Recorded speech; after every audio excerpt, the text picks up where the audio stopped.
malulungkot po kayo, doble ang lungkot ko.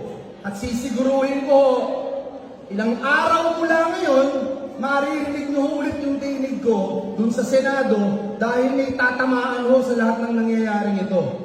Hindi ko po pwede sabihin, marami kasing bagsak ng ulan eh. Kaya yung mga ginawa naming infrastructure at mga programa, hindi na nag-suffice. Hindi na kinaya, kaya bumaha. Inik-inik nyo.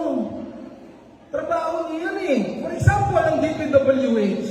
Alam nyo ho ba, 1 billion sa isang araw ang pondo ng DPWH alone sa flood control alone. Eh, nasan yun? Hindi yun this year. Last year pa, 2 taon na po. Kaya ho, sasabihin ko sa inyo, ang national government palpak ang programa.